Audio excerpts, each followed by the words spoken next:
Magical broken truck. Nagpur में नवीना नाम की औरत तरबूज उगाती रहती थी।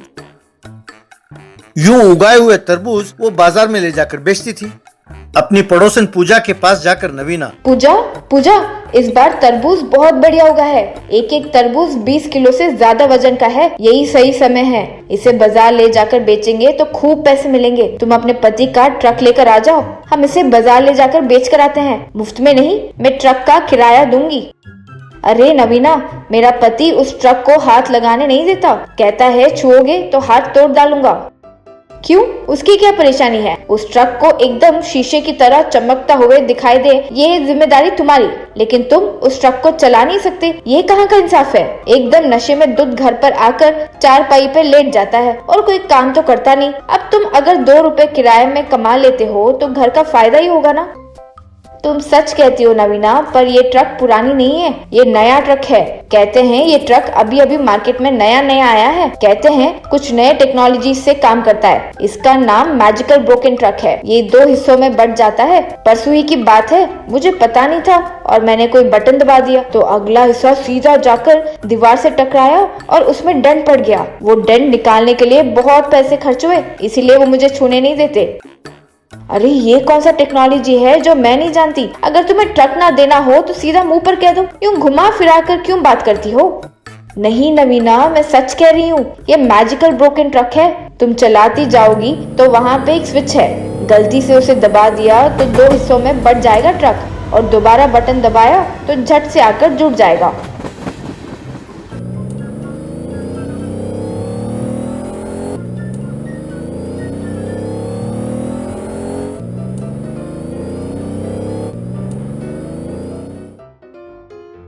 अरे वाह, ये तो सुनने में बहुत अच्छा लग रहा है। एक बार ट्राई करते हैं ना, प्लीज प्लीज। तुम तो जानती हो ना कि ऐसे नई नई गाड़ियां चलाना मुझे बहुत पसंद है। Please Pooja, please. नहीं नवीना, रहने दो। अगर मेरे पति ने सुन लिया कि हम ट्रक स्टार्ट कर रहे हैं तो वो मुझे मार मार कर कचुम्बर कर देंगे। तुम तो जानती हो कि वो कितना दूर थे, बिना देखे मारता रहता है। क्या जरूरत है पंगे लेने की? जब वो घर पर नहीं होगा तब एक बार ट्राई करते हैं, ठीक है? भाई पूजा, मेरी बात सुनो। तुम अगर मुझे ये ट्रक चलाने दोगी तो मैं तुम्हारे लिए वो तुम्हें पसंद है ना, वो बहुत दीपिका पादुकोण वाला ड्रेस, वो खरीद कर दूंगी। अरे तुमने तो मेरी कमजोरी को पकड़ लिया। ठीक है नवीना, यहाँ स्टार्ट करेंगे तो पता चल जाएगा। इसे धीरे से धक्का लगाकर थोड़ा आगे ले जाकर वहाँ स्टार्ट करते हैं, ठीक है? अरे वाह, इसे कहते हैं आइडिया। अरे आइडिया के तो तुम खजाने हो भाई। तुम्हारा दिमाग है या आइडियो का कुआं? चलो चलो, ट्रक को मेरे घर तक ढकेल कर ले जाते हैं, वहाँ तरबूज लोड कर लेते हैं, फिर आगे जाकर स्टार्ट करेंगे, ठीक है? फिर पूजा और नवीना ने धीरे से ट्रक को धकेलते हुए नवीना के घर तक ले गए।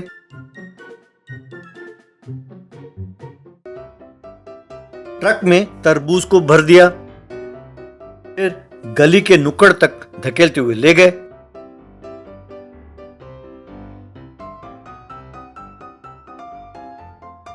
आधे रास्ते में नवीना, अब्बा ये तो बहुत भारी है, इसे ढकेलना मुश्किल हो रहा है पूजा। तरबूजों को उठाने की वजह से मेरे हाथ दर्द कर रहे हैं। तुम थोड़ी देर के लिए ढकेलो ना, मैं तुम्हारे लिए 2 दीपिका पादुकोण के ड्रेस खरीद कर दूंगी। देखो जुबान दे रही हो, सोच लो नवीना, बाद में मुखर ना जाना। ठीक है, तुम थोड़ी देर के लिए रेस्ट कर लो, मैं ढकेलती हूँ। कहकर वो अकेली धकेलने लगी।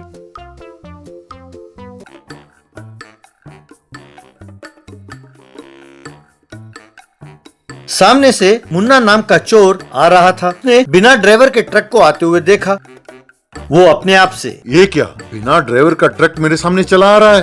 लगता है आज मेरी किस्मत चमक गई है। कोई बेवकूफ गाड़ी को न्यूट्रल में रख के छोड़ गया। गाड़ी यूं आ रही है, ये मेरे सामने आ रही है। अब इसको ले जाकर मार्केट में बेच दूंगा तो थोड़े पैसे तो मिल जाएंगे। ऊपर से लगता है कि ट्रक तरबूजों से भरा हुआ है, मैं उसे भी बेच दूं तो 1 पंथ 2 काज। कहकर चुपके से आया, ट्रक में बैठा और स्टार्ट करके चला गया।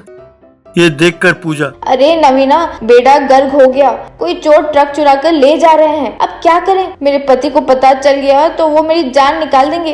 अरे नवीना, तुम ही कुछ करो प्लीज, सब कुछ तुम्हारी वजह से ही हो रहा है। पर तुम्हें कह के क्या फायदा? सब मेरे दीपिका पादुकोण वाले ड्रेस की वजह से ही तो है। आज मैं मेरे पति के हाथों जरूर मरूंगी। अरे पूजा, तुम टेंशन ना लो, मैं हूं ना। कहकर पास ही पार्क किया हुआ एक बुलेट को स्टार्ट किया और पूजा को बिठाकर सीधा उस ट्रक से भी तेज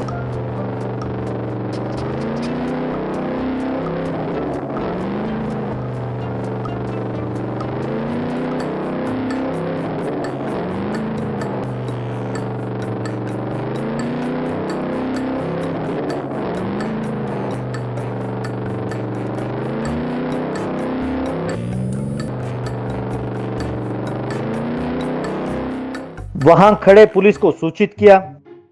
पुलिस वालों ने उस ट्रक को रोकने की कोशिश की। पुलिस को देखकर मुन्ना हड़बड़ा गया और डर के मारे उसने एक बटन को दबा दिया। बस वो मैजिकल ब्रोकन ट्रक दो हिस्सों में बट गया। अगला हिस्सा सीधा जाकर पुलिस वालों के पास जा रुका।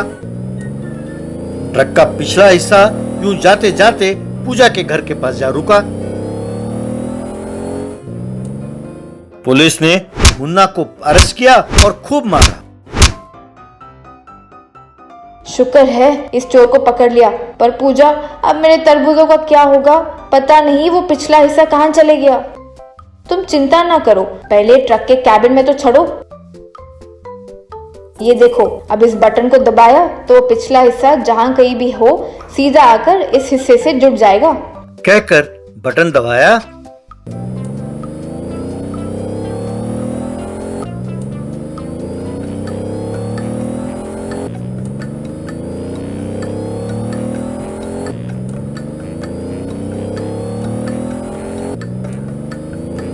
ट्रक सीधा आकर जुड़ गया। अरे पूजा, ये तो बहुत बढ़िया है। प्लीज मुझे दो ना, ड्राइव करती हूँ। कहकर मैजिकल ब्रोकन ट्रक को लेकर सीधा बाजार गए।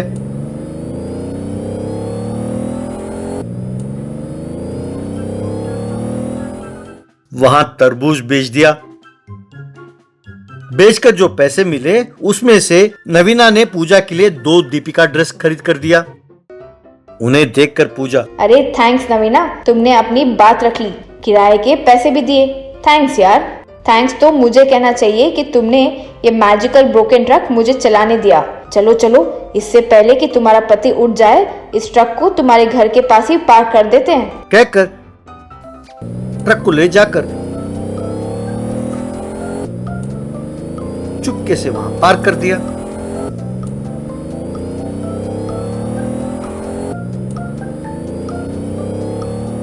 Underground money farming. अंबाला नाम के गांव में संभाजी नाम के व्यक्ति के माँ बाप नहीं थे। वो उसके मामा जी जमींदार बाहोजी राव के पास पला और बड़ा हुआ। उसके पास जो भी जाता था उन्हें वो अपनी संपत्ति का दान देता रहता था। एक दिन उसके मामा जी बाहोजी राव उससे, क्यों रे नालायक, यूं बाप दादा के संपत्ति दान देते रहोगे एक दिन तुम्हें भी भीख मांगना पड़ेगा। तुम्हारे इस दान पुण्य के चक्कर में तुम्हारे दादाजी की संपत्ति कब का चला गया। अब मैं तुम्हें और पाल नहीं सकता। तुम्हें जो खाना खिला रहा हूँ वो भी मेरे पैसों का ही खिला रहा हूँ। अब जाओ घर से, जाकर 4 पैसे कमाओ, तब तुम पैसे की कदर जान सकोगे। कहकर उसे घर से निकाल दिया। यूं अचानक बेघर होने पर संभाजी को समझ में नहीं आया कि क्या करे। यूं जंगल से गुजर रहा था तो एक साधु उसे तपस्या करता हुआ दिखाई दिया। ये भी उनके पास जाकर उन्हीं की तरह आसन डालकर तपस्या करने लगा। साधु ने आंख खोलकर उसे देखा और, तुम कौन हो बेटे? मेरी तरह तुम तपस्या क्यों कर रहे हो? स्वामी जी, मेरा कोई नहीं है। मेरे मामा जी ने मुझे ये कहकर घर से बाहर निकाल दिया कि मेरी सारी संपत्ति मेरे दान के कारण खत्म हो गई है। समझ में नहीं आता कि क्या करूं। आप ही कोई रास्ता बताइए। कहकर प्रार्थना करने लगा। संपत्ति के जाने की चिंता छोड़ दो बेटा, तुम बहुत महान बनोगे। तुम्हारी कुंडली बता रही है तुम खूब पैसे कमाओगे और सब में बांटोगे। तुम बहुत पैसों में खेलोगे। खाक खेलूंगा? सॉरी, मुझे आपसे ऐसे बात नहीं करना चाहिए। पर यहाँ रहने को घर नहीं है और आप कह रहे हैं कि मेरी महान कुंडली है, पैसों में खेलूंगा, ऐसे बोल रहे हैं आप। ऐसे ना कहो शंभू, मैंने अपनी तपस्या की शक्ति से एक पैसे उगाने वाले पेड़ की बीज तैयार किया है। मैं इसे किसी दुष्ट के हाथ में नहीं सौंपना चाहता, नेक इंसान के हाथ में देना चाहता हूँ। ये जानने के लिए कि तुम अच्छे हो या दुष्ट एक परीक्षा रखूंगा। यदि तुम उसमें उत्तीर्ण हो गए तो वो बीज तुम्हें दे दूंगा। बाद में उस पेड़ में उगने वाले पैसों को तुम खूब एंजॉय करके मजे से रह सकते हो। उसके ऐसे कहते ही मुझे कोई परीक्षा वरीक्षा नहीं चाहिए स्वामी जी, आप ही की तरह अपने पास बैठकर बस नाक बंद करके तपस्या करूंगा। एंजॉयमेंट की स्टेज को मैं पार कर चुका हूँ, अब ऑइंटमेंट का स्टेज में पहुंच गया हूँ। मुझे वो सब कुछ नहीं चाहिए स्वामी जी। तुम परीक्षा में पास हो गए बेटा, तुम्हें पैसों की लालच नहीं है। ये लो बीज, इसे अंडरग्राउंड में ही उगाओ, अंकुरित होकर पेड़ उगेगा। पेड़ पर पैसे लगेंगे, उसे नेक काम के लिए प्रयोग करो, कहकर पैसे लगने वाले पेड़ के बीज उसे सौंपा। स्वामी जी के कहे अनुसार उन बीजों को अंडरग्राउंड में बोया, उसे पानी डालने लगा। अंकुर फूटे, पेड़ उगे, उनमें पैसे लगे। उन पैसों को ले जाकर गांव में जरूरतमंदों को उसने बांटा।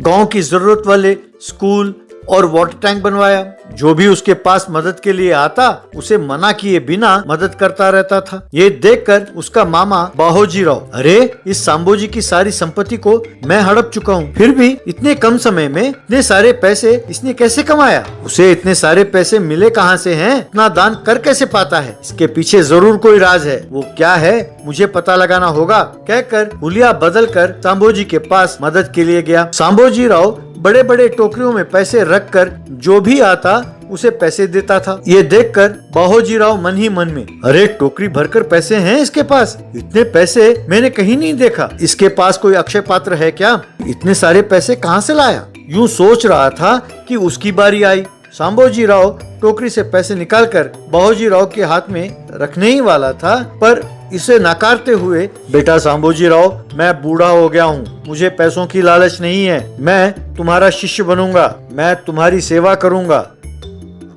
ठीक है ताऊ जी, तुम भी मेरी ही तरह हो, ठीक है मेरे पास ही रहो। अंडरग्राउंड में मेरा एक बगीचा है, तुम उसी का देखभाल करते रहो। चलो तुम्हें वो बाग दिखाता हूँ, कहकर अंडरग्राउंड मनी फार्मिंग के पास ले गया। वहाँ पेड़ पर पैसे लगे देखकर बाहोजी राव दंग रह गया। ये क्या, पेड़ पर पैसे हो गए हैं?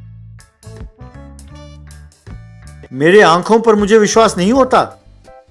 ताऊ जी, ये चमत्कारी पेड़ है, इनमें पैसे लगते हैं, इनका अच्छी तरह देखभाल करना। हर रोज पैसे पेड़ से तोड़कर टोकरी में भरकर ऊपर रखिए, मैं जरूरतमंदों को बांटता हूँ, कहकर चला गया। उसके जाते ही यही सही मौका है सोचकर बाहोजी राव एक पौधे को वहां से उठाकर अपने घर ले गया, उसे अपने घर में उगाया। वो पेड़ बढ़कर सांप और बिच्छू में बदल गए। वो बाहोजी के पीछे जाने लगे। बाहोजी राव भागते हुए, आए रे सांबोजी, मुझे बचाओ, मेरी अकल मारी गई थी। जो मैं तुम्हारे पास बूढ़ा बनकर आया और तुम्हारे बाग से एक पेड़ को चुरा कर ले गया और अपने घर पर बोया। अब ये सांप और बिच्छू बनकर मेरे पीछे पड़े हैं। कहते ही सांबोजी ने उस सांप को अपने हाथ में लिया तो फिर वो सांप पैसों में बदल गई। मामा जी, मैं जानता था कि आप बूढ़ा बनकर मेरे पास आए थे। मैं जानता था कि ये पेड़ ही आपको सबक सिखाएगी। कम से कम अब से अच्छे काम कीजिए और खुशी से रहिए, कहकर उसे भेज दिया। फिर अंडरग्राउंड पेड़ में उगने वाले पैसों से लोगों की सेवा करते हुए खूब सारा अच्छा नाम कमाया।